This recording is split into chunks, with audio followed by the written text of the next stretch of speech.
السلام علیکم یا ایھا الطلباء الأعزاء الأتقياء، مرحبا بكم في الدراسة. قد درسنا بالأمس في هذه الدراسة ترجمة الدرس حقوق من هدي القرآن الكريم في الحقوق، والآية الثالثة هي ووصينا الإنسان بوالديه إحسانا. اور ہم نے انسان کو تاکیدی ہدایت کی کہ وہ اپنے ماں باپ کے ساتھ نیک برتاؤ کرے، ماں باپ کے ساتھ حسن سلوک کرے. حملتہ امہ کرہا ووضعتہ کرہا، اس کی ماں نے مشقت سے اٹھایا، ووضعتہ کرہا، اور اس کو مشقت سے ہی جنم دیا. وحملہ وفصالہ ثلاثون شہرا، اور اس کے حمل اور دودھ چھڑانے میں 30 مہینے لگ گئے. حتی اذا بلغ اشدہ وبلغ 40 سنہ، یہاں تک کہ جب وہ اپنی پوری طاقت کو پہنچا. وبلغ 40 سنہ، اور 40 سال کا ہو گیا. قال، تو اس نے دعا کرتے ہوئے کہا، رب اوزعنی ان اشکر نعمتک، اے میرے پروردگار مجھے توفیق عطا کر کہ تیری ان نعمتوں کا شکریہ ادا کروں. التی انعمت علی، جو تو نے میرے اوپر کی. وعلی والدی، اور میرے ماں باپ پر. وان اعمل صالحا ترضا، اور یہ کہ میں ایسا عمل کرتا رہوں، ایسا نیک عمل جس سے تو راضی ہو جائے. واصلح لی فی ذریتی، اور میری اولاد کو بھی نیک بنا کر مجھے سکھ عطا فرما. واصلح لی، میرے لیے اصلاح فرما، یعنی مجھ کو آرام اور سکون پہنچا. فی ذریتی، میری اولاد کو نیک کر کے. انی تبت الیک، بے شک میں نے تیرے حضور توبہ کی. وانی من المسلمین، اور یقیناً میں سر تسلیم خم کرنے والوں میں سے ہوں. اولئک الذین نتقبل عنہم احسن ما عملوا، اس طرح کے لوگوں سے ہم ان کے بہترین اعمال قبول کرتے ہیں. اولئک الذین، یہ وہی لوگ ہیں، نتقبل عنہم، جن سے ہم قبول کرتے ہیں. احسن ما عملوا، ان کے اچھے اعمال، ان کے بہترین اعمال. ونتجاوز عن سیئاتہم، اور ان کی برائیوں سے درگزر کر جاتے ہیں. نتجاوز، ہم درگزر کرتے ہیں. عن سیئاتہم، ان کی برائیوں سے. فی اصحاب الجنہ، اور یہ جنتی لوگوں میں شامل ہیں. وعد الصدق الذی کانوا یوعدون، اس سچے وعدے کے مطابق. الذی کانوا یوعدون، جو ان سے کیا جاتا تھا یا جو ان سے کیا جاتا رہا، اس وعدے کے، سچے وعدے کے مطابق یہ جنتی ہیں. اس آیت کریمہ کے اندر سب سے پہلے وہی والدین کی حقوق کہ ماں کی مشقت کو بیان کیا، حمل کے دوران اور پھر جننے کے دوران. پھر حمل اور دودھ چھڑانے کی جو مدت ہے، یہ کم از کم مدت 30 مہینے بیان کی گئی ہے. پھر جب وہ انسان 40 سال کو پہنچتا ہے، نیک آدمی کی ایک خصلت بیان کی جا رہی ہے جو حقوق العباد کو صحیح طریقے سے ادا کرتا ہے. اس کی یہ دعا بھی ہے، جب انسان 40 سال کا ہو جائے تو اس کو یہ دعا مانگنی چاہیے، رب اوزعنی ان اشکر نعمتک التی انعمت علی وعلی والدی وان اعمل صالحا ترضاہ واصلح لی فی ذریتی انی تبت الیک وانی من المسلمین.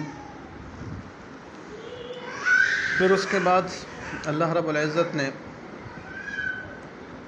ان کے نیک اعمال کی قبولیت کی بشارت دی، اور ان کی برائیوں سے درگزر کی خبر دی، اور ان کے جنتی ہونے کی بشارت دی. اس سے اگلی آیت نمبر 4 ہے، وَإِذْ أَخَذْنَا مِيثَاقَ بَنِي إِسْرَائِيلَ، اور جب ہم نے اسرائیل کی اولاد سے پختہ عہد لیا. وَإِذْ أَخَذْنَا، اس یاد کرو اس وقت کو. أَخَذْنَا، جب ہم نے لیا. مِيثَاقَ بَنِي إِسْرَائِيلَ، اسرائیل کے اولاد سے پختہ عہد لیا۔ لا تعبدون الا اللہ، وہ پختہ عہد کیا تھا کہ تم اللہ کے سوا کسی کی عبادت نہ کرنا۔ وبالوالدین احسانا، اور ماں باپ کے ساتھ نیک برتاؤ کرنا ہے۔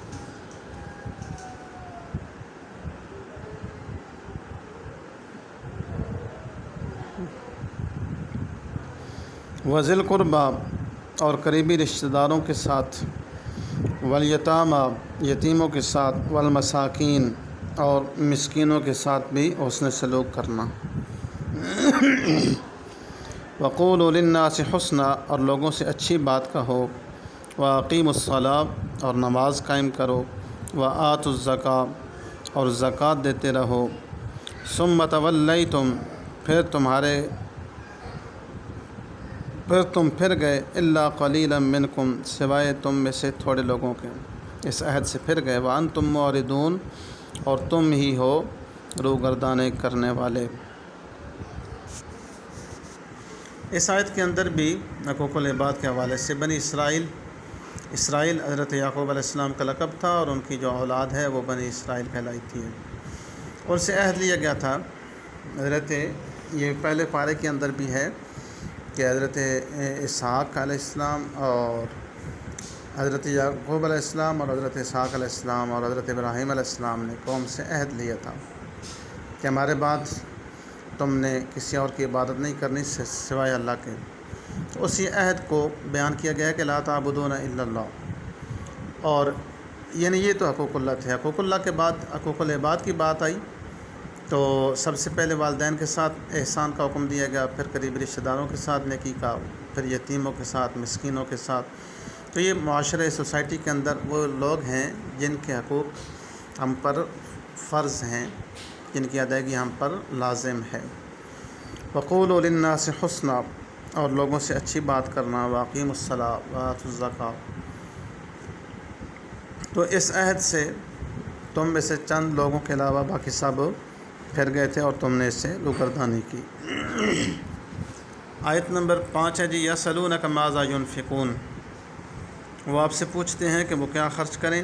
قل ما انفقتم من خیر، تو اے حبیب آپ فرما دو، ما انفقتم من خیر، جو بھی مال تم خرچ کرو اپنے والدین پر،